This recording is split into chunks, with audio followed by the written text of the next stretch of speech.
The name of Steve Bloomer will be familiar to many, with the song Steve Bloomer's Watching being blasted out at Pride Park before every Derby County game. But many may not know the full extent of his story. Steve Bloomer scored well over 300 goals in his time at Derby, remaining their top scorer to this day, and survived a prisoner of war camp, as well as making unlikely coaching ventures to foreign shores. Steve Bloomer was one of football's first superstars. This is a story of Steve Bloomer, Derby County's greatest ever player.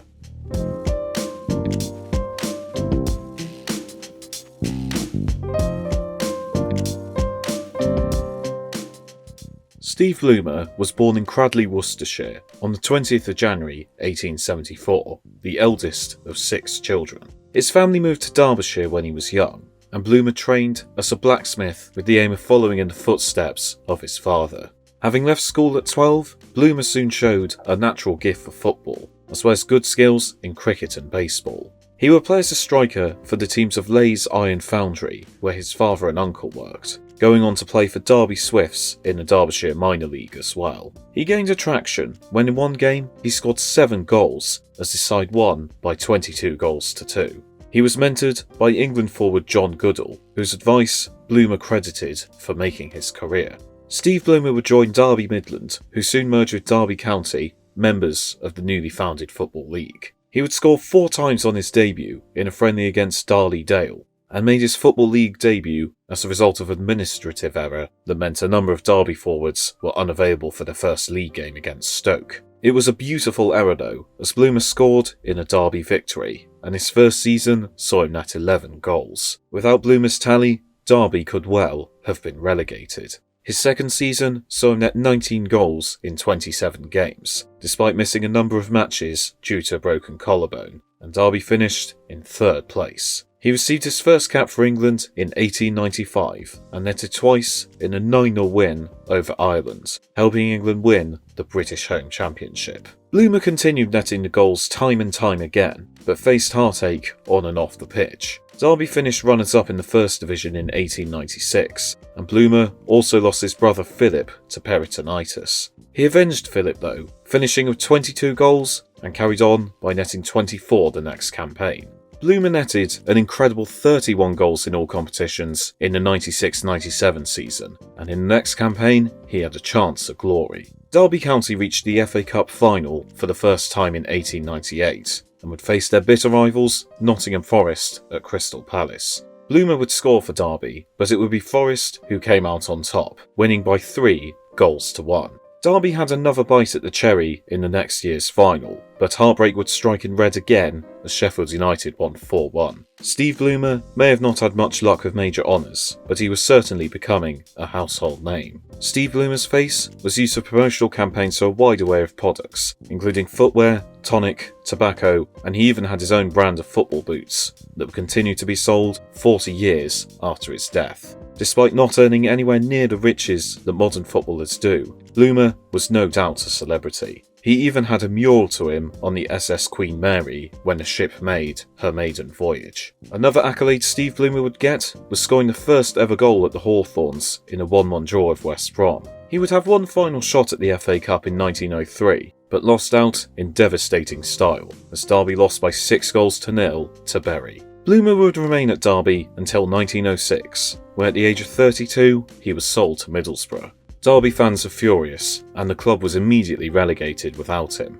He spent 5 seasons at Middlesbrough, netting 60 goals, and also got his last England cap in 1907, which saw him wrap up his international career with 28 goals in 23 games. Steve Bloomer would be reunited with his soulmate in Derby when he returned home in 1910, and he picked up where he left off by scoring 24 goals in 32 games. 18 league goals the next campaign saw Derby seal promotion to the top flight, and he spent 2 more seasons with the Rams, finally hanging up his boots at the age of 40. He finished with a total of 332 goals for Derby, over 100 more than their second highest ever goal scorer in Kevin Hector, and his tally is unlikely ever to be beaten. But his story did not end at his retirement. Steve Bloomer decided to take up a career as a coach and flew out to Germany to take the job at Britannia Berlin 92.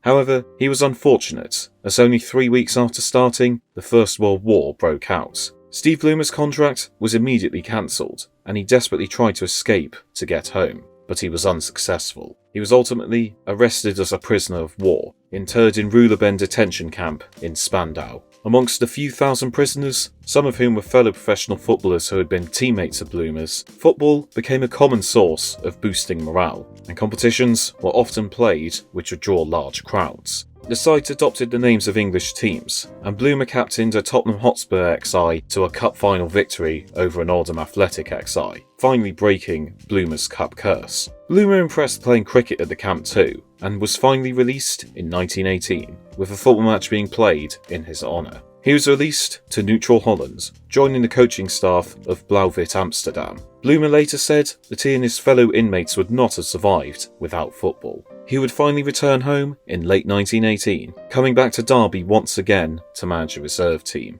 He spent a brief period coaching for Grenadier Guards in Canada, and in 1923 became manager of Real Union in Spain. His FA Cup curse was somewhat avenged by him winning the Copa del Rey with them in 1924, defeating Real Madrid 1-0 in the final, having defeated Barca 6-1 in the semis. He would return to Derby once again soon after, and this time he would remain there for good. Steve Bloomer would spend the rest of his life at Derby County, working as a general assistant and groundsman at the baseball ground.